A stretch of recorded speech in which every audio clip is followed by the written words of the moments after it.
Bienvenidos a este evento de la Universidad Autónoma del Estado de México. A nombre del Cuerpo Académico de Historia, Educación, Inclusión y Fuentes y de la Red Interinstitucional de Formación e Investigación Educativa, agradecemos su presencia en la presentación del libro Acontecer, Reflexiones en torno al humano, la alteridad, el pensamiento y la formación desde un enfoque diverso. Para comentar esta obra nos acompaña su autor, el doctor Israel León O'Farrill, y como comentarista invitado, el doctor Hugo Israel López Coronel. Para iniciar, permítanme presentar una breve semblanza curricular de ambos. Currículum del doctor Israel León O'Farrill. Su formación académica fue la licenciatura en Ciencias de la Comunicación por la Universidad Intercontinental. Su maestría fue en Historia de México en la Universidad Autónoma del Estado de Hidalgo. Su doctorado en Estudios Mesoamericanos en la Universidad Nacional Autónoma de México. Adscripción profesional. Es profesor investigador de tiempo completo en la Benemérita Universidad Autónoma de Puebla. Imparte docencia en el Colegio de Historia de la Facultad de Filosofía y Letras y en el posgrado en la licenciatura hispanoamericana. Sus líneas de investigación son estudios mayas y el continuum cultural, semiótica de la cultura, intersección entre historia y literatura. Sus distinciones: es actualmente miembro del Sistema Nacional de Investigadores, nivel número 1. Entre sus publicaciones recientes encontramos los siguientes libros: Símbolo y alteridad y texto, Bach, Tim y Lotman, desde la literatura y la cultura. Mi palabra a la faz del cielo y a la faz de la tierra. Aproximación multidisciplinaria al legado escrito de los mayas. Rey Canek, Historia y mito en la construcción de la identidad maya Itzá. Se han sublevado los indios, Canek, cambios y continuidades de un símbolo maya. En la parte de divulgación y colaboraciones, el doctor es colaborador semanal del periódico La Jornada Oriente desde el 2008 hasta la fecha, en la columna La Memoria. Colaborador semanal del portal Parabólica con la columna Macho Menos, enfocada a las masculinidades. El currículum del doctor Israel López Coronel dice lo siguiente. Es licenciado en Lingüística y Literatura Hispánica y maestro en Literatura Mexicana por la Facultad de Filosofía y Letras de la Benemérita Universidad Autónoma de Puebla. Doctor en Educación Permanente por el Centro Internacional de Prospectiva y Altos Estudios. Actualmente es profesor investigador en la BUAP y profesor de tiempo completo en el ISU, integrante del Grupo de Investigación Narrativa para la Comunicación en la FC Com BUAP, editor y colaborador en diversos medios de publicación estatal, nacional e internacional, y miembro fundador y coordinador general del libro académico Oclesis. En el 2023 recibió por el Senado de la República el reconocimiento a su trayectoria como promotor de la cultura y el arte en el Estado de Puebla. Cuenta con diversas publicaciones a nivel estatal, nacional e internacional en ámbitos de la literatura, cine y educación.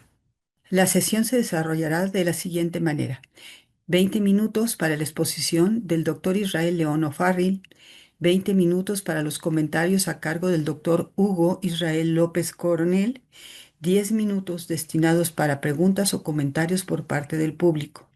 Sin más preámbulo, es un honor cederle la palabra al doctor Israel León O'Farrill. Básicamente quiero platicarles un poco cómo fue la construcción de este libro, cuál es el sentido que tiene, eh, y por qué se llama así, porque me imagino que habrá gente que diga, a veces es una falta ortográfica, eso está raro, así no funciona, ¿no? Así no es el acontecer.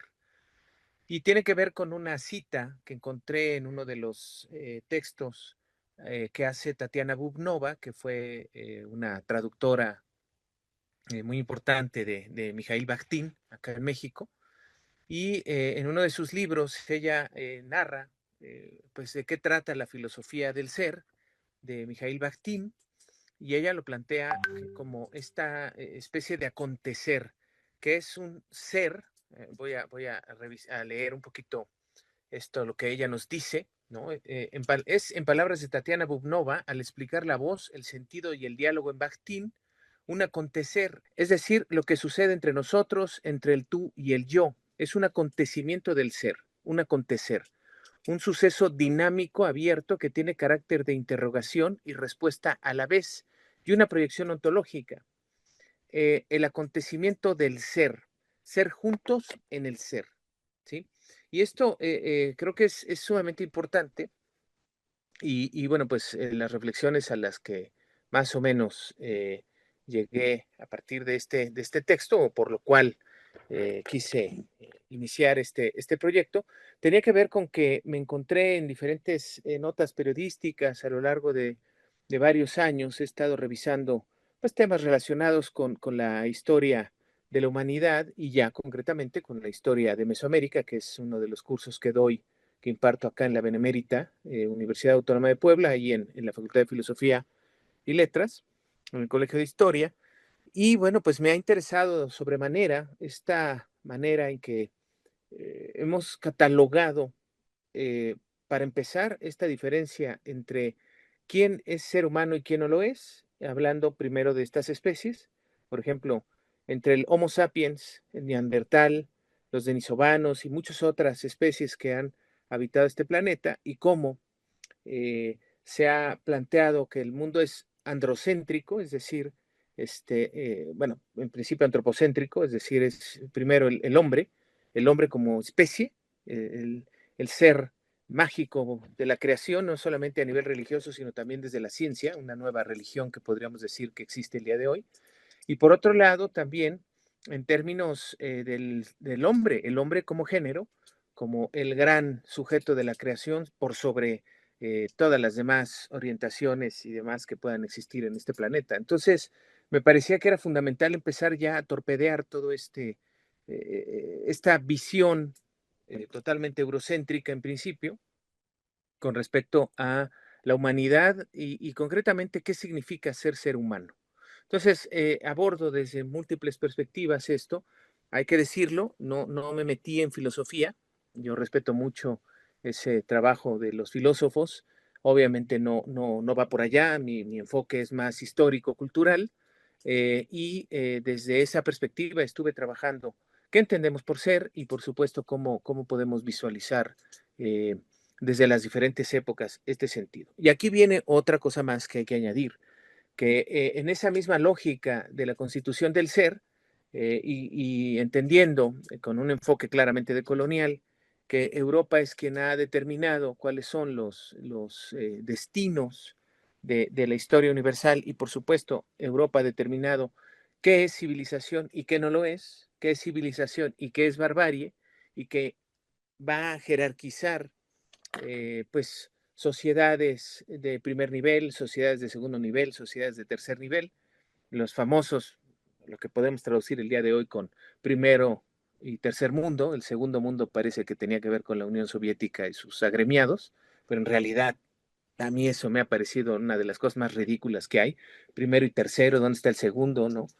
Eh, y estos conceptos de desarrollo, subdesarrollo, en fin, y que todavía precisamente escribí en mi columna de esta semana, publicada el día de hoy, sobre un caso en Groenlandia de mujeres que son despojadas de sus hijos por el Estado, argumentando que no son capaces, no son madres o padres capaces, pero son principalmente mujeres de Groenlandia, que migran, por supuesto, a Dinamarca, que es el país que de alguna manera coloniza este territorio, y allá mismo por ejemplo, le hacen una prueba Rorschach a una de estas personas para determinar si tiene capacidad de ser madre o no, y ella ve, por ejemplo, la cacería en una de estas manchas, que no sepa, pues el Rorschach es esta prueba psicométrica que te muestran ahí una bola de manchas donde uno ve murciélagos y gente que se besa, o cosas muy extrañas, no sé, yo creo que no hubiera pasado ya el examen, pero bueno, el caso es que esta mujer ve, por ejemplo, la cacería de una foca y ver cómo está siendo destazada, práctica perfectamente común para las comunidades de esta región, Y entonces el psicólogo que le estaba evaluando le dijo, ay, pero qué es usted una bárbara, ¿no? O sea, hay claramente una distinción de ciudadanos de segunda y de primera, o ciudadanos colonizados que van a la metrópoli, porque todavía existen estas metrópolis, no creo que se hayan quedado en la historia, y pues van a vivir allá y bueno, por supuesto que no son vistos como las personas del lugar y por supuesto son tasados de bárbaros o de poco civilizados, ¿no? Y entonces por eso les quitan a los hijos. Es una situación que no se puede comprender en pleno siglo XXI y por tanto creo que sí es pertinente hablar de qué entendemos por ser humano, qué entendemos por el otro. O sea, hay una clave bactiniana en este trabajo que realizo porque se centra en la construcción de la alteridad. Faltó ahí comentar también, bueno, no se lo dije a la doctora Badía, también estoy escribiendo recientemente una columna en otro medio de por acá, donde me centro en el concepto de alteridades y estoy hablando de quién es el otro, ¿no? Hablo de racismo, hablo de clasismo, hablo de por ejemplo, qué implica estos movimientos de ultraderecha que se están posicionando en diferentes partes del planeta y que van a determinar, regresando quizá a épocas idas, quién sí es un ciudadano que vale la pena y quién no, quién tiene que ser desechado, ¿no? Quién sí puede ser golpeado, quién no, quién puede ser sacrificado en las cámaras de gas o no, cosas por el estilo, ¿no? Y que lo estamos viendo claramente pues en Palestina. Y hace rato decíamos, Hugo y yo, que ya nos queremos cambiar el nombre. Hugo también se apellida Israel. Digo, no se apellida, se llama Israel. Ya nos queremos cambiar el nombre, ¿no? Casi quiero yo estar firmando y León O'Farrill, ¿no? Para no tener absolutamente nada que ver con ese país, ¿no?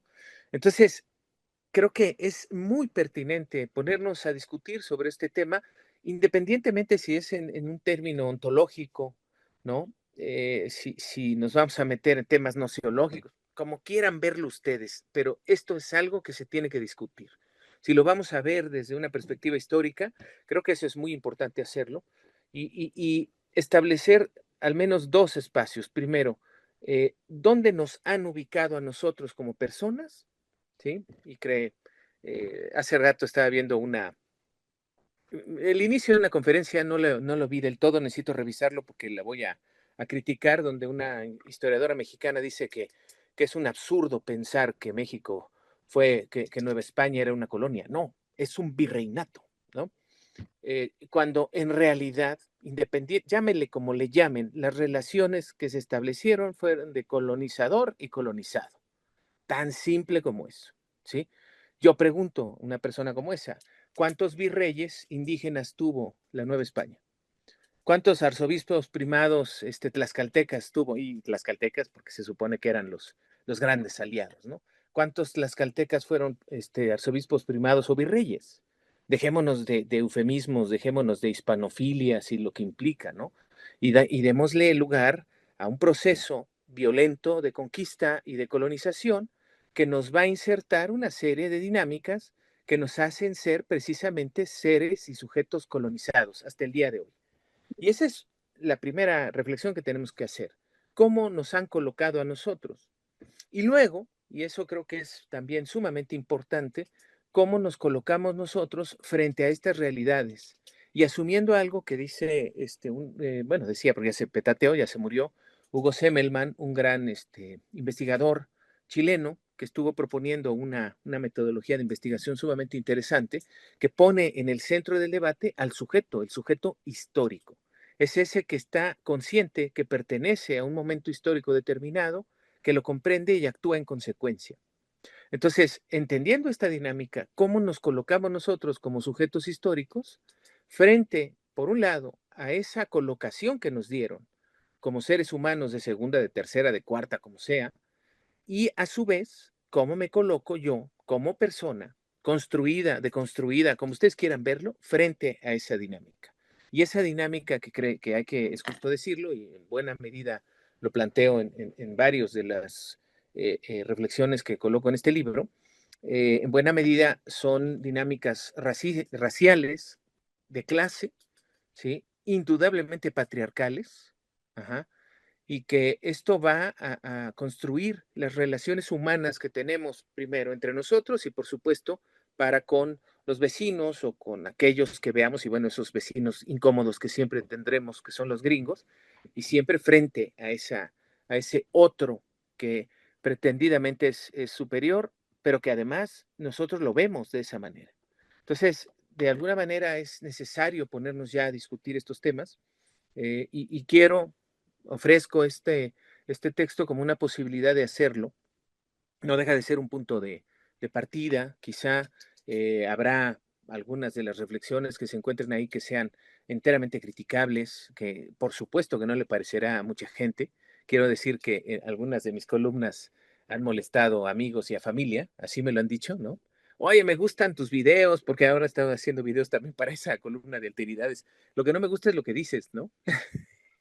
Entonces dices, bueno, pues sí, yo sé que me veo muy guapo en el video, pero pues eso no me importa, o sea, lo que me interesa es lo que estoy diciendo, ¿no? Claro, y ahí lo interesante es eso, cómo empiezas a incomodar al otro, ¿no? Cómo empiezas a generar a pisar callos de gente que se sentía muy segura en su propia dinámica y resulta que no, que le estás diciendo es que no te has dado cuenta, pero eres racista, ¿no?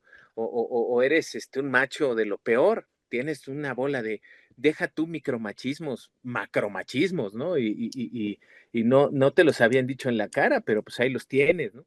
En fin, ¿y cómo luchar contra todo eso, contra el algoritmo y muchas dinámicas que tenemos el día de hoy? Pienso que sí, obviamente, en primera instancia será incomodando. Y quisiera con esto más o menos terminar. En parte de la introducción planteo por ahí un debate que me pareció sumamente interesante. Eso sí, entre filósofos, yo no me hubiera metido ahí, como les digo, no me siento preparado para una cosa así, pero entre un español que ni me acuerdo cómo se llama, la verdad es que da exactamente lo mismo, en el canal de Al Jazeera, allá en esta televisión catarí, si no me equivoco, publicó en el portal un artículo que hablaba de dónde estaba la filosofía del día de hoy, ¿no? Y entonces narraba que estaba en Europa, ¿sí?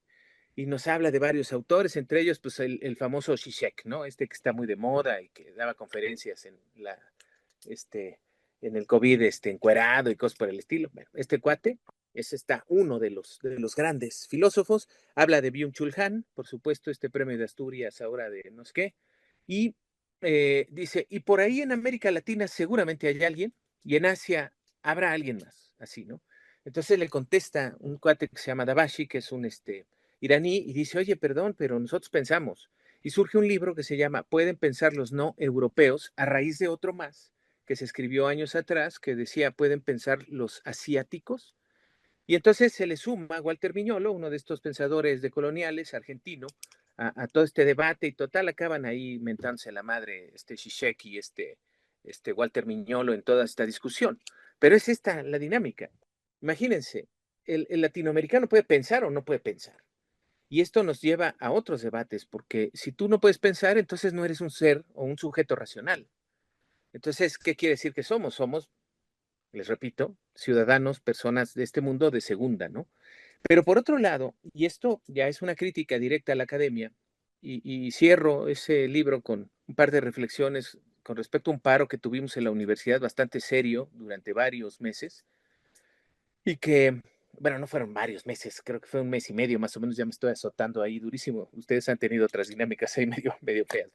Pero había una queja muy sentida de los estudiantes y que me parecía que era en principio absurda, ¿no? Decían los estudiantes de filosofía y letras, leer no es aprender. Y entonces eso generó, hoy, bueno, olas ahí adentro de la facultad y se rasgaban las vestiduras los profesores, ¿cómo? Pero qué tontería, ¿no? Pero cuando hablaba ya con los alumnos, me decían, es que nos ponen a leer un chorro de cosas y no las criticamos. Luego ni siquiera nos las preguntan en la clase, lo tenemos de tarea. Eso no es aprender. Y decía, tienen razón. Pero no solamente eso. Si nosotros analizáramos todo aquello que aprendemos, ¿qué raíz tiene? Y la gran mayoría de los autores que trabajamos son europeos. Y estoy hablando de la carrera en historia. Pero si nos vamos a otras carreras, vamos a descubrir perfectamente eso mismo. Y si no europeos, sí canadienses y gringos, que es lo mismo, nada más que en el nuevo colonialismo, si ustedes quieren verlo, en otra dinámica, ¿no? ¿Cuántos pensadores latinoamericanos seguimos? Y no porque tengamos que seguir latinoamericanos, pero claro que se piensa en América Latina y se piensa bastante bien. Entonces, creo que eso también es una invitación, este libro, a que reflexionemos sobre eso. Les repito, ¿dónde estamos colocados y cómo nos colocamos frente a esa colocación que fue pues determinada hace varios siglos, ¿sí? Y que es evidente, ¿no?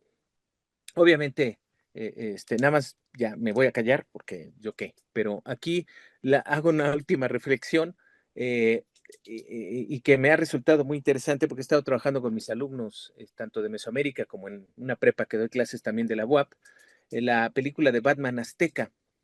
Y más allá de que la película, que es animación y que, bueno, en fin, dice ahí dos, tres cosas, mete con tirabuzón a Batman en Tenochtitlan, y bueno, olvídense, ¿no? La historia de Bruce Wayne allá, que se llama Gervasio López, no, no es cierto, no se llama así, no me acuerdo cómo se llama el personaje, ¿no? Pero ahí lo interesante es no en sí la película, sino lo que produce.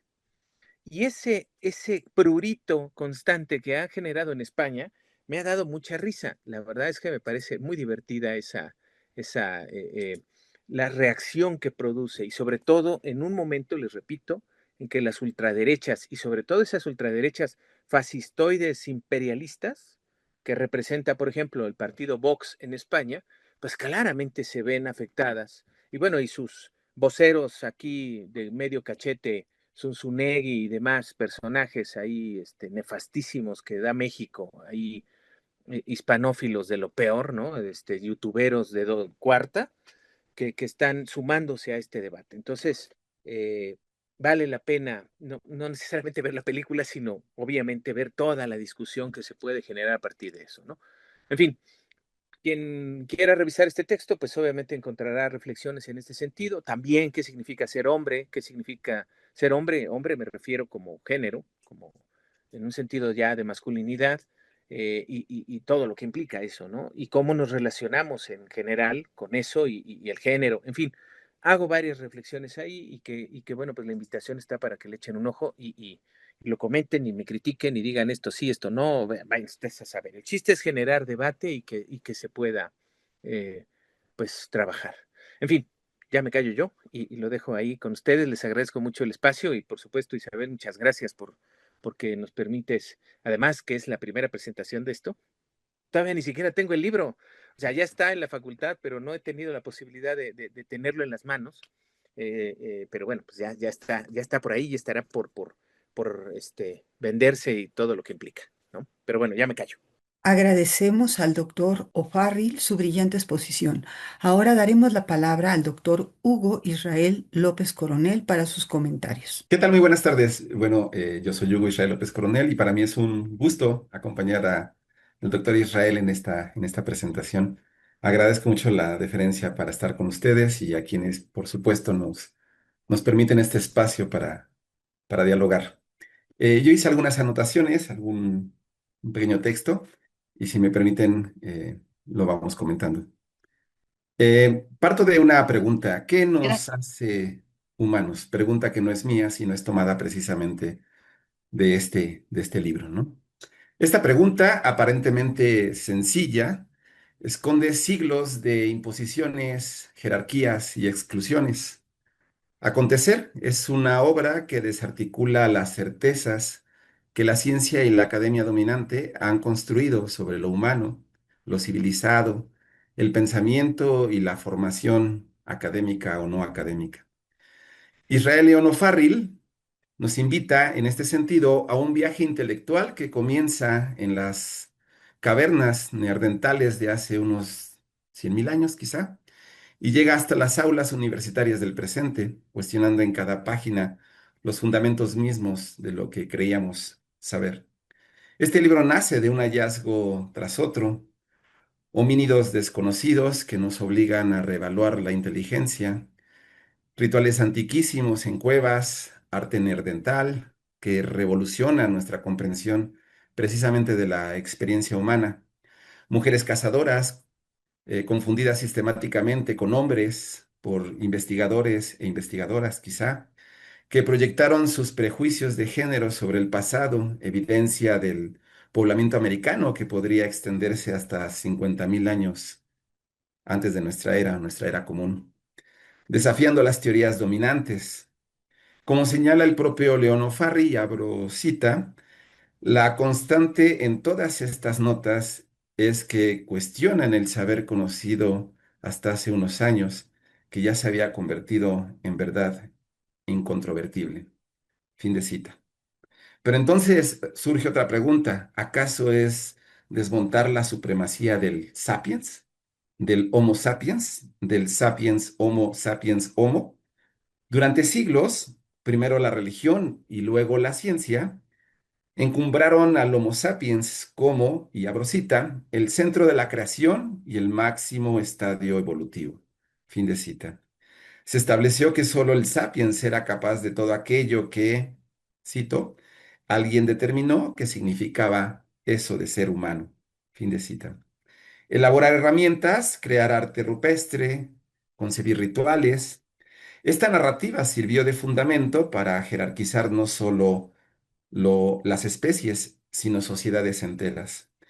Como bien advirtió Emmanuel Levins, en El rostro del otro, cuestiona mi libertad, Leon O'Farrill lleva esta intuición al terreno de la paleoantropología, mostrándonos que los neandertales, los Homo nedali y otros homínidos poseían capacidades que desafían precisamente nuestra arrogancia de sapiens. La humanidad no es patrimonio exclusivo de una especie, sino un acontecimiento múltiple y diverso. Pregunta: ¿la falacia evolutiva de la civilización es una falacia? En este sentido, el autor desmonta meticulosamente la idea de que los seres humanos también evolucionan y lo hacen, no solo físicamente, sino también socialmente. La civilización, entendida como un estadio evolutivamente superior, estableció una jerarquía perversa donde todo se mide por la expresión tecnológica, sociedades ágrafas versus aquellas con escritura, culturas líticas versus aquellas que dominaron metales, pueblos con arco y flecha versus ejércitos con pólvora. Pero como demuestra Leon Farri, esta lógica evolutiva es una imposición. En las culturas mayas, por ejemplo, la escritura fue, desde épocas remotas, una suerte de combinación entre oralidad, danza, escritura y elementos visuales, en una suerte de escenificación.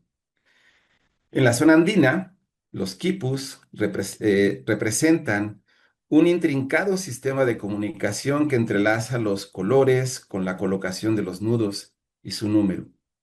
La oralidad no fue sustituida por la escritura, se complementaron. Como señala Bonaventura de Sousa de Santos, no hay justicia social global sin justicia cognitiva global. Y entonces, nuevamente otra pregunta. ¿Pueden pensar los no europeos? Como ya refería hace un momento el autor. Esta pregunta, que parece una burla, más que una pregunta, atraviesa todo el libro precisamente de Leon O'Farrill, ¿no? Donde expone cómo el entendimiento de las culturas, su estudio y su enseñanza parten de premisas establecidas por academias establecidas primeramente en Europa, con preceptos, teorías y metodologías precisamente europeas y adoptadas por el resto del mundo como saberes universales. El autor plantea interrogantes fundamentales, como ¿qué sucede con las otras epistemologías, las que no son precisamente europeas? Es decir, aquellas formas de interpretar y aprehender el mundo que nos rodea y que son acuñadas en nuestros territorios por nuestra gente, enraizadas en otros tiempos, pero que tienden sus ramas hasta nuestros días, hasta nuestro presente. No son válidas al ser consideradas supercherías.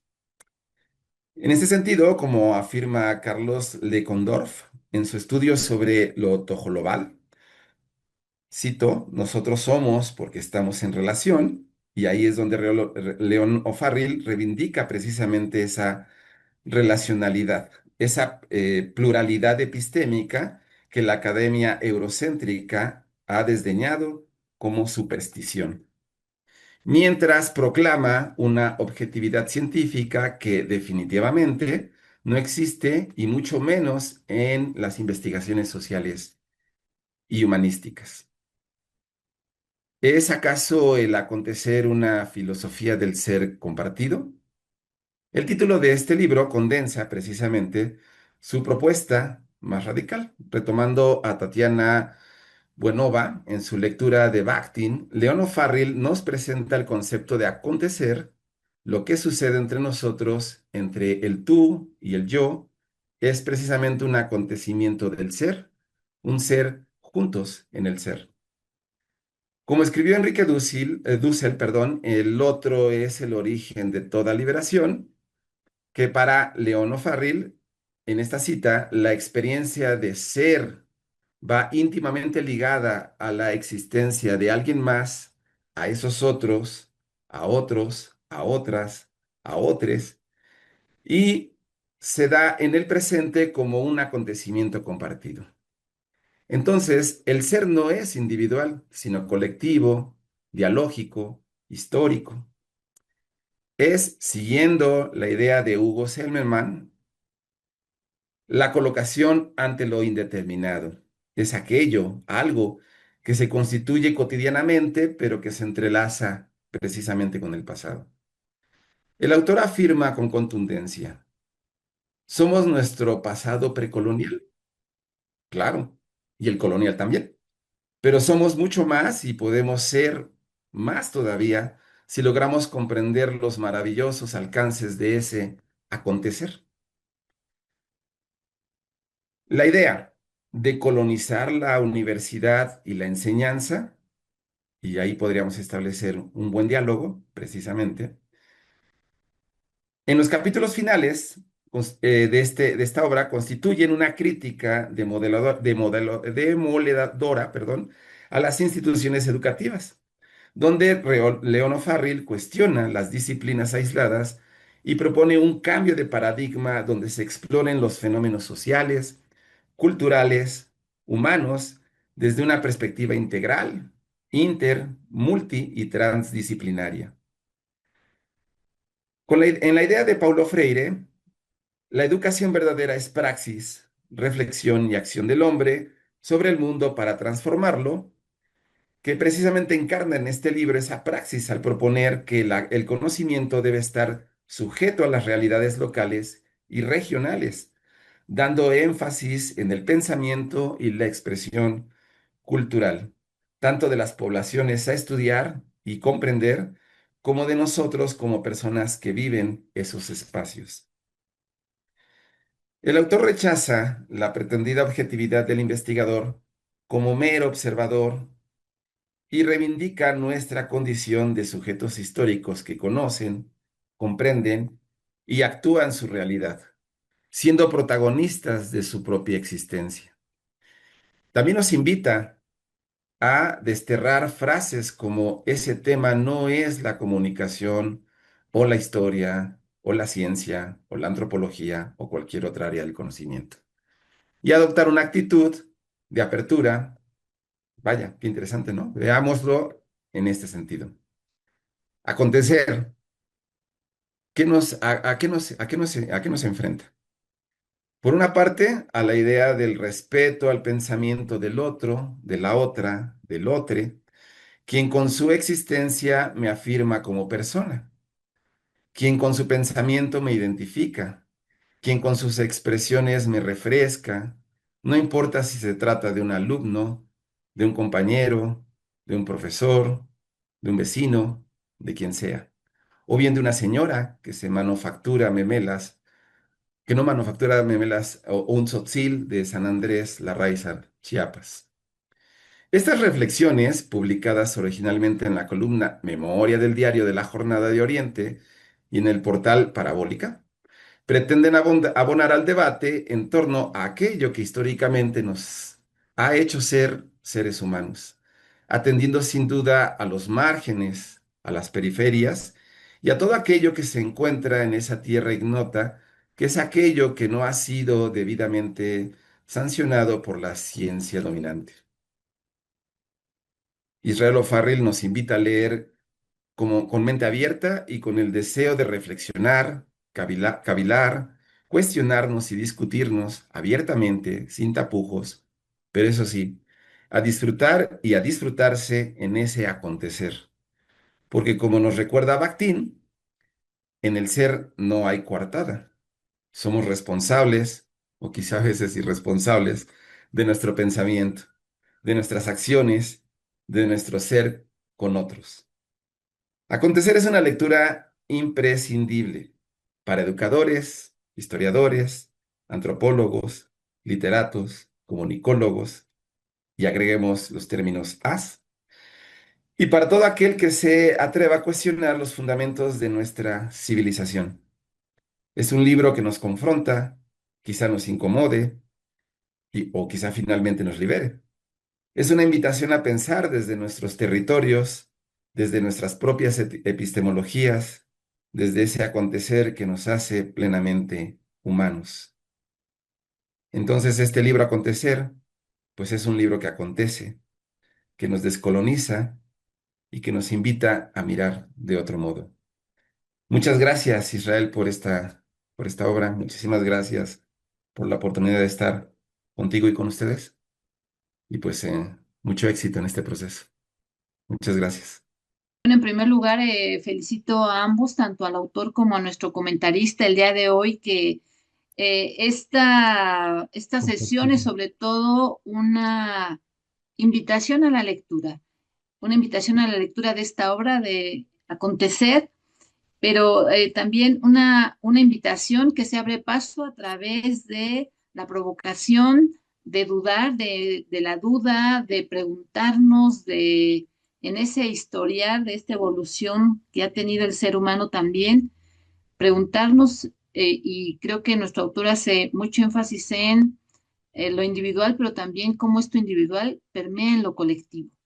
Y en esa colectividad, el otro, si bien es el otro, pero también nos complementa, ¿no? Forma parte también del complemento del ser, justamente.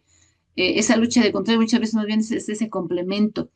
Y es una invitación, a mí me quedó también esa inquietud por leer la obra, en tanto, por ahí escuché casi al final de la exposición del doctor Israel O'Farrill, em, que nos dice que habla acerca de las masculinidades, ¿no? Del ser hombre en la actualidad. No sé si nos tuviera unos 2, 3 minutitos, doctor, para todavía insertarnos esa curiosidad de leer sus reflexiones en torno a esta temática, no es que esté en boga, sino que ha sido necesario meter la agenda de cuestiones de género y las masculinidades me complace mucho escuchar a un hombre que se plantea ello también, y que abona a estas discusiones, pero para usted también, bueno, la pregunta sería, o si nos pudiera explicar un poquito más, este ser hombre, esta masculinidad, ¿cómo se vive en la actualidad? ¿Cómo se podría vivir? Y cómo también sería parte de esa otredad con los géneros, por ejemplo. Muchas gracias. Y ahorita hago la siguiente pregunta. Bien, encantado, con mucho gusto. En realidad en el libro hablo una parte nada más sobre esto, pero que en general pues encierra mucho de lo que somos. eh, Como son, la situación es interseccional, o sea, no podemos separar el tema de género pues de la cuestión de clase y de raza, en fin, todo esto, ¿no? Pero sí, sí es importante mencionar que, bueno, llevo ya un par de años, quizá 3, con la columna de Macho Menos, así le puse. Después descubrí que hay un libro que se llama así. Entonces, bueno, espero que no me vayan a demandar después por eso, ¿no? Pero bueno, el asunto es que me he dedicado en principio a torpedear mis propios machismos. Mucho de esto es una autocrítica, obviamente también una crítica a mis más cercanos, y entonces eso, por eso digo que ha generado ámpula ahí en familia y demás. Pero creo que eh, los feminismos han sido fundamentales y eso hay que reconocerlo. Y digo feminismos porque son muchos, son varias etapas de la lucha feminista. Nosotros estamos viviendo hoy 2 o 3 que están conviviendo, no necesariamente de la misma manera, con dinámicas muy diferentes. Y creo, con todo el temor a equivocarme, que poco han trabajado los feminismos con los hombres. Y desafortunadamente, claro, ni siquiera estoy aquí haciendo mi ridiculez del Día del Hombre y por favor háganos caso, nadie nos pela ahora, nadie nos quiere. No, yo lo que estoy diciendo es que de nada sirve trabajar con el tema de género si no se trabaja con los hombres. Entonces, de alguna manera, por eso surgió esa columna, porque es necesario decir quiénes somos y cómo somos y qué estamos haciendo y por qué hacemos lo que hacemos. Y tiene mucho que ver con eso. Obviamente, eh, falta muchísimo que hacer. Si ustedes echan un clavado a ciertos grupos de género que hay en el Facebook, vean los comentarios. Yo pensé en principio que era un grupo de bots de los de Salinas, ¿cómo se llama este cuate? Salinas, en el de TV Azteca, que los mandaban ahí a atacar a estos grupos de género. Y no necesariamente es eso, ¿eh? Se ven auténticas personas que están a disgusto por completo con la forma en que sus masculinidades, y incluyo mujeres en esto, ¿sí? Que esos machismos más bien se están siendo atacados o criticados o puestos en duda por parte pues por un lado las feministas, pero también ya por parte de otras personas, como yo mismo, ¿no? Entonces, para mí es una discusión que se tiene que dar. A veces uno tiene que hacer ahí capitulaciones y hay que reconocer lo que uno ha hecho. Lo he dicho en mis clases en su momento. Bueno, yo me reconozco misógino, homofóbico, clasista, racista también, porque así nos han construido. Eso es lo que soy. Bueno, pero ya lo sé, ya me identifico de esa manera. ¿Cómo cambio? Hace unos años, comento esto frecuentemente, en una de las sesiones, en una de mis clases, una alumna se levantó y dijo, ¿sabes qué? Ya estoy cansada de tus chistes homofóbicos. Ella es lesbiana, ¿sí? Y digo lesbiana porque ya me regañaron que no debo decir gay mujer, no, lesbiana, bueno, pues lesbiana, ¿sí? Me dice, no me gustan tus chistes homofóbicos. Y dije, ¿sabes qué? Tienes toda la razón. Desde entonces no hago chistes homofóbicos, ni en clase ni en otro lado, ¿sí? Procuro, porque pues, obviamente se te sale alguna tontera, lo que sea, ¿no? Pero ciertamente creo que tiene que ver con eso, con la conciencia. ¿Tenemos conciencia de que somos machistas? Pues es muy posible que no, pero cuando ya te lo están señalando, entonces te estás haciendo tarugo, ya no quieres cambiar. Entonces, para mí es un debate que es hiper necesario. En principio lo puse de forma muy tangencial, pero no, con el tema de las mujeres cazadoras. Esta investigación que se va dando, hay un libro que ya salió, de hecho, que como dice, el hombre de Neandertal también era una mujer, creo que se llama el libro, no recuerdo ahorita exactamente el título, que precisamente exhibe eso. O sea, el 50% de los hallazgos de homínidos que ha habido son mujeres. Pero, pues, ¿para qué me pongo a revisar eso? Si además era cazador, pues ¿qué? Pues es un hombre. ¿Qué pasa? El arqueólogo que está encontrando eso tiene a su mujer en la casa trabajando, lavando la ropa y cocinando. Por supuesto, transmitió eso, o sea, lo traspoló directamente al hallazgo que estaba teniendo. Entonces, cosas como esa, está plagada la academia y está plagada la investigación. Y que de alguna manera eso es lo que ha impactado bastante, ¿no? Veía yo un texto que explicaba el poblamiento de América y en una de las partes, y escrito por una mujer, por cierto, decía, y sí, la mujer se quedaba al cuidado de los hijos, al cuidado del hogar, concretamente en este caso la hoguera, o sea, el del campamento, y a su vez a la casa y digo, a la recolección. El varón salía a cazar, ¿no? ¿De dónde sacan eso? ¿Cómo tenemos evidencia para una circunstancia como esa? En fin, entonces, sí es un tema complejo, pero creo que tenemos que abordarlo. Y obviamente, en un libro como este, pues tiene que estar, o sea, ¿qué me hace ser persona, pero a su vez, qué me hace ser una persona superior como hombre, ¿no? Porque va por ahí el tema. O sea, yo tuve la fortuna de nacer hombre, ¿no? Entonces, como nací hombre, pues ya la llevo de gane, ¿no? Y creo que eso debemos ya empezar a criticar esa circunstancia, ¿no? Entonces, para mí es un tema fundamental. Les digo, llevo un rato escribiendo eso, introduzco constantemente este tema en mis clases. Eh, por ejemplo, en Mesoamérica me reclamó un alumno, oiga, ¿eso qué tiene que ver, no? Dije, tiene todo que ver, porque tenemos que cuestionarnos hasta si el concepto de hombre y de mujer era exactamente el mismo en Mesoamérica antes de la llegada de los europeos o no. Y nos vamos dando cuenta que no es así, ¿eh? Ya hay muchas evidencias, se ha discutido bastante este tema, aunque todavía hay gente muy reacia a aceptar estos cambios en el ámbito, ¿eh? Entonces, pero independientemente de eso hay que trabajar. Y creo que sí, ese es un tema que se tiene que afrontar en todas las perspectivas. Tendría que ser ya una línea general en todos los cursos de ingeniería, de química, de educación, de lo que se les ocurra, ¿sí? El tema de género, ¿no? Y fundamental, eso sí lo digo, trabajar con hombres, con varones. Yo no sé si se llaman nuevas masculinidades, no sé ni cómo ponerle, ¿sí?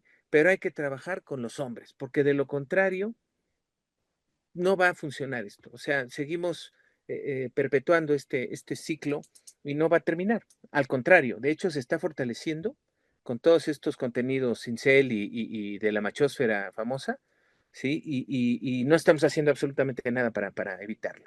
Entonces creo que sí es importantísimo que lo hagamos, ¿no? Ujú. Gracias, doctor. Y el otro, aparte de preguntar, por supuesto, dice, bueno, no era un comentario, pero aprovecho antes de la siguiente pregunta, Ujú. si después nos informa cómo podemos obtener su libro, porque me dice que incluso todavía está en prensa, o no sé si no se ha No, no, ya distribuido. está en la facultad, ya está ¿Ya en está la en la facultad, facultad? Ah, pero porque, lo van a vender, lo distribuye Fides, así se llama la muy bien. editorial, Ajá, o sea, va a estar en la UAP, en ok. las librerías de la universidad, y también lo va a tener esta editorial Fides, que lo distribuye a diferentes librerías. Ah, Exactamente muy dónde, la bien. verdad, no sabría yo decirles, Ok. pero pues así se está trabajando. Ojalá Sí. pudiéramos contar con uno para el acervo de nuestra biblioteca también, por parte de la Facultad de Humanidades. Ojalá que nos pueda o hacer llegar o nos indicaría cómo. Y el otro punto es la teoría de colonial, Ujú, que parece también que es otro de los ejes que usted muy acertadamente maneja, los antecedentes Freire, Boaventura de Sousa. ¿Cómo ve el potencial, doctor? ¿Cómo ve el futuro de esta teoría en términos de trabajar a favor del reconocimiento de la historia, de los aportes, del pensar americano? ¿Cómo ve usted esto? ¿Qué se tendría que hacer para potenciarlo? No sé, creo que más bien esa sería mi pregunta. ¿Cómo ujú. potenciar esta decolonialismo y que pues esté al nivel, más bien que se reconozca que se está a los niveles que desde otros continentes se están exigiendo o pidiendo? No sé, usted ¿qué se tendría que hacer? ¿Qué tendríamos que hacer? A ver, hay varias cosas y varios peligros detrás de este pensamiento decolonial. Algunos ya se Ajá. vieron reflejados. Hay una crítica muy dura que hace Silvia Rivera Cusicanqui, que es una intelectual de allá de Bolivia, y que critica, por ejemplo, a Walter Miñolo porque dice que le roba ideas, que le plagia y que además está hablando, pone palabras de ellos en sus textos y en realidad no está hablando de las comunidades, y tiene razón. O sea, se empieza a convertir también este discurso de colonial en un discurso, en teoría, por llamarlo de alguna manera, que ronda pasillos de universidad y entonces se muere. No tiene ningún sentido que eso se quede ahí. Me negaba yo hace tiempo trabajar con temas de divulgación porque dejé yo la comunicación hace mucho tiempo. Yo incluso fui director de la Facultad de Comunicación. Cuando salí de eso me dediqué a lo mío, que es todo el tema simbólico, maya, semiótica de la cultura y demás, ¿no? Pero para mí ya es necesario sacar el conocimiento de las aulas. Y parte del pensamiento decolonial, junto con otros pensamientos, y que lo concatenaba yo con el pensamiento también de Hugo Semmelman y de esta otra mujer, este, Estela Quintar, que también ella es argentina, eh, hay que introducir a la sociedad dentro de las aulas, dentro de la universidad. Y eso implica, hasta cierto punto, construir lo decolonial con la sociedad. Y esto que estoy diciendo puede sonar muy abstracto y muy extraño, pero en realidad no hay otra manera de hacerlo, porque de lo contrario seguimos cayendo en la misma dominación colonizada, nada más que ahora con pensamiento decolonial.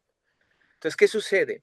¿Cómo liberarse de ese pensamiento? Primero, para liberarse del pensamiento colonizador, que tenemos, primero hay que conocerlo. No se trata de que ya quitemos todo ese pensamiento y entonces dediquémonos a hacer cualquier cosa. No. Si es necesario que entendamos pues, cuáles son los orígenes de varias teorías que trabajamos. ¿Sí? Por ejemplo, hay que estudiar en historia los anales, hay que estudiar toda la visión positivista, hay que entrarle directamente al enfoque lingüístico, en fin, ¿no? Las mentalidades, todo eso hay que trabajarlo, indudablemente. Pero también tenemos que ir trascendiendo esa misma dinámica. Un trabajo interesante que está haciendo Federico Navarrete allá en la UNAM, yo tomé un seminario con él, que era historiografía indígena. Entonces, por ejemplo, dotarle no es que le dotemos, entendamos cómo historizaban estas comunidades y cómo lo siguen haciendo el día de hoy, y cómo historizamos nosotros. ¿Sí? Y no quiere decir que porque ellos metan dentro de su historia mitos, entonces es historia inferior, por ejemplo, ¿no? Que hemos estado, o no es historia, porque como no son comprobables los hechos, como si de verdad sí pudiéramos comprobar lo que nos dice Sagún, o lo que nos dice Hernán Cortés, o lo que nos pueda decir este Bernal, en fin, ahí hay una total subjetividad de la historia, ¿no? Y ha sido vista como una objetividad. Y creo que por ahí tendremos que estar caminando. El asunto es este, ¿cómo decolonizar en términos colonizadores? Está difícil y la propia educación está perfectamente colonizada. El mismo sistema de aula, profesor, alumno, en fin, seguimos cayendo en las mismas jerarquías, en las mismas dinámicas. Tan simple como esto. Yo le pregunto a mis alumnos de la prepa o mis alumnos de la licenciatura, ¿tú qué opinas? Y los chicos ni siquiera lo contemplan, porque nadie les pregunta eso. Entonces, no nos extrañe que nos hagan un paro de repente, ¿sí? Eh, Porque se los dicen los colegas. ¿Tú quién eres? ¿Tú quién eres para decir cualquier cosa? Por eso escribe en tercera persona, ¿no? En la tesis. Y yo te voy a enseñar cómo tienes que escribir una tesis. Terminan los chicos alucinando la investigación, ¿sí? Entonces, tenemos que empezar por decolonizar el saber. Eso lo estuvo planteando tanto Grossfogel como de Sousa, que luego además, para colmo, y hay que decirlo aquí, de Sousa termina totalmente vilipendiado, no vilipendiado, no. Él solito se metió en un embrollo al ser acosador sexual. Entonces está metidísimo en un gran problema y desafortunadamente gracias a eso le da elementos a todos los detractores del pensamiento decolonial. Y por lo mismo pasa con otros investigadores que se han dedicado a dar conferencias por todos lados, pero en realidad no, ni se acercan a las comunidades, ni están trabajando con ellos, no les interesan en realidad los saberes, sino algo que ya produjeron que dicen que es decolonial y se acabó, ¿no? Entonces, sí creo yo que un pensamiento que no aterriza en lo social, en las personas, en el mundo, de lo cotidiano, que se queda solamente en las aulas, no sirve para nada, sea de colonial o colonial, lo que se les ocurra.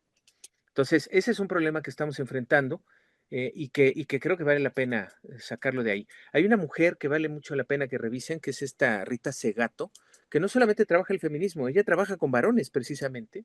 Estuvo trabajando en Brasil, en las cárceles, y precisamente con eso, ¿no? Que imagínense qué varones, ¿no? Pero además es muy crítica con el propio pensamiento decolonial. Y ella está afuera, está trabajando con las personas, no solamente va de foro en foro a dar conferencias, ¿no? Y creo que eso es algo que es muy importante.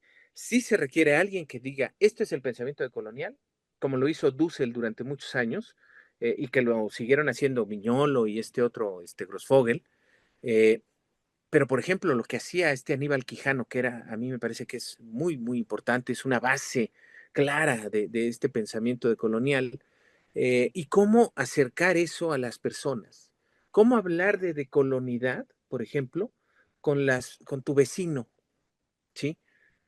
Con tu tía, con tu tío, que es profundamente racista, clasista y todo lo demás. ¿Cómo transmitir eso? Porque hablar con los estudiantes aquí, pues eso está muy bonito, ¿no? Pero ¿cómo transmitirlo?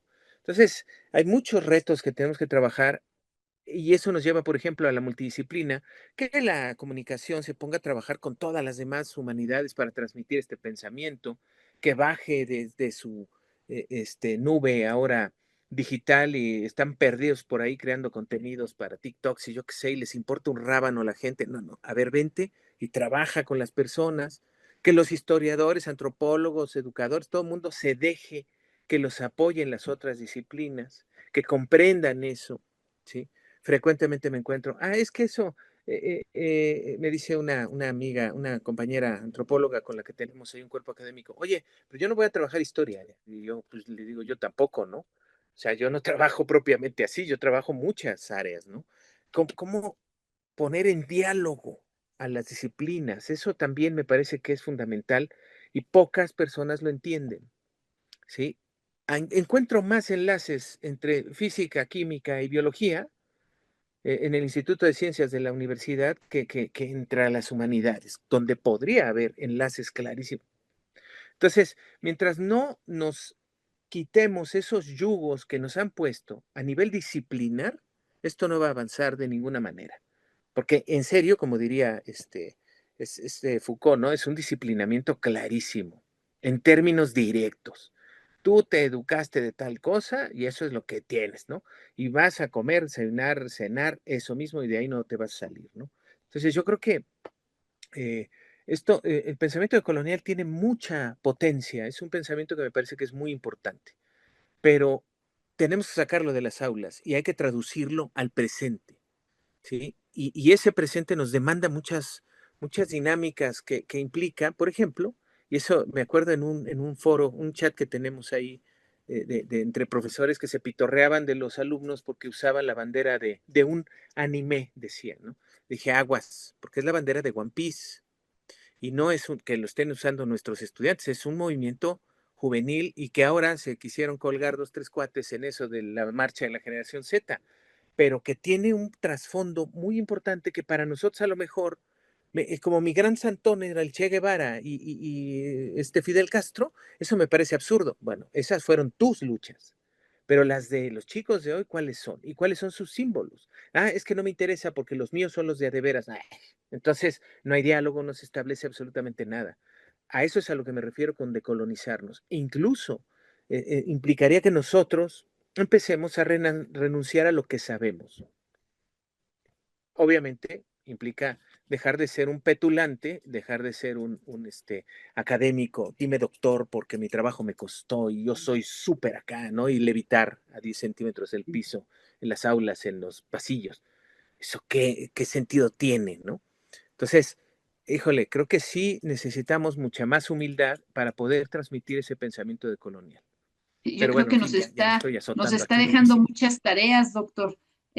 Criticar nuestros saberes, ir a las comunidades, salir de los salones para estar en las comunidades, la transdisciplina, esa relación pasado-presente, creo que nos deja muchas tareas que tenemos que analizar y trabajar, sobre todo, trabajarlas con nosotros y con nuestro alumnado, en el caso de las universidades. No sé si el maestro Hugo quisiera dar algún comentario extra, como que si quedó algo por ahí en el tintero, si usted mismo, doctor, quisiera agregar algo que se nos haya ido. Isa, muchas gracias de mi parte, agradecerles el hecho de que hayan estado con nosotros. Buena tarde. Yo Muchas sí, gracias, sí, muchas gracias. es, eso, por favor, no tiene ningún comentario, doctor. Sí, es muy importante, por favor. Sí, la oportunidad precisamente en esta obra de poner ahí en el telón en muchas de las áreas del conocimiento donde nosotros nos desenvolvemos, desde esa perspectiva, ¿no? ¿Dónde estamos? ¿Hacia dónde vamos? Lo pienso en diálogos que he tenido con Israel precisamente en el sentido de la escritura de la historia, ¿no? Y que hemos platicado acerca de estos aconteceres. A mí en lo personal me atrae mucho esta dinámica, ¿no? De cuestionar precisamente aquello que llamamos escritura de la historia, ¿no? ¿Quién lo escribe? ¿Desde dónde se escribe? ¿Por qué se escribe? Y sobre todo, ¿para qué se escribe, ¿no? Entonces, al acercarme a este acontecer, precisamente, pues están esas herramientas que me permiten otra vez traer al presente, ¿no? Pues esta reflexión acerca de la construcción, no solamente de una materia académica, sino de la misma identidad como seres humanos en este proceso histórico, ¿no? Estamos aquí, ¿no? De dónde venimos y hacia dónde vamos, y no solo por una cuestión existencial biológica, sino que tiene que ver, o nos circunscribe precisamente en toda esa semiósfera, ¿no? Cultural que nos reconstruye constantemente. Y para cerrar, es esta reflexión que también hace desde lo mediático, precisamente, ¿no? Nuestros jóvenes, nuestras y nuestros jóvenes, pues están expuestos a una serie de narrativas, una cantidad impresionante de narrativas que pretenden verlos como ingenuos, ¿no? Como ingenuas. Y bueno, tendremos que repensarnos precisamente, ¿no? ¿Hacia dónde van estas generaciones? Desde lo histórico, desde lo antropológico, desde lo académico y desde todas estas posibilidades. Yo reitero mi agradecimiento a Israel por esta oportunidad. Muchísimas gracias. Y también a ustedes por la invitación y permitirme eh, platicar con ustedes y pues con todas las personas que nos ven. Muchísimas gracias. A continuación daremos lecturas a las constancias de los doctores Israel León O'Farrill y Hugo Israel López Coronel. La Universidad Autónoma del Estado de México, la Facultad de Humanidades, otorga la presente constancias de los doctores Israel León O'Farrill y Hugo Israel López Coronel por su participación como ponente en la presentación del libro Acontecer, reflexiones en torno al humano, la alteridad, el pensamiento y la formación desde un enfoque diverso, como parte de las actividades académicas y culturales para la formación integral de la comunidad universitaria de la Facultad de Humanidades a través del Cuerpo Académico de Historia, Educación, Inclusión y Fuentes. Este evento fue aprobado por los H Consejos Académicos y de Gobierno en sesión ordinaria conjunta del 13 de agosto del 2025. Esta constancia se expide en Toluca, México, el día 27 de noviembre del 2025. Patria, Ciencia y Trabajo 2025, 195 años de la apertura del Instituto Literario en la ciudad de Toluca. Firma el doctor en Historia Carlos Alfonso Ledesma Ibarra, encargado del despacho de la dirección de la Facultad de Humanidades. Muchas gracias por acompañarnos y por su interés en esta presentación. Queremos expresar nuestro más sincero agradecimiento a las siguientes personas: a los doctores Israel León O'Farrill y Hugo López Coronel por honrarnos con la presentación en primicia de su libro Acontecer, reflexiones en torno al humano, la alteridad, el pensamiento y la formación desde un enfoque diverso.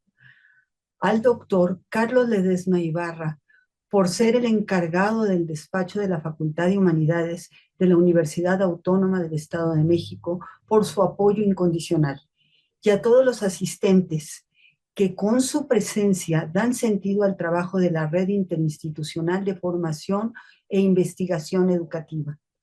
Un reconocimiento muy especial para el equipo técnico cuyo talento y dedicación hicieron posible esta producción y transmisión, al maestro Hugo Alberto Leiva Marín y al señor Guillermo Cuevas Canauch. Con esto damos por finalizada esta transmisión. Hasta la próxima. Muchísimas gracias.